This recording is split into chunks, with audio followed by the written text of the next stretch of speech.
The moment I arrive in Wales, I feel it. An energy, an emotion, a stirring of my soul. It's hard to put it into words.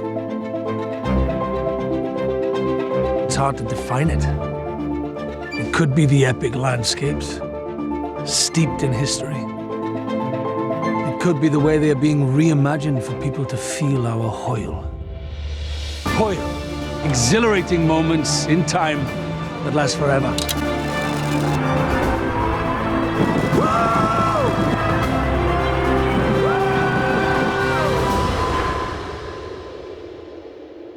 This is Wales.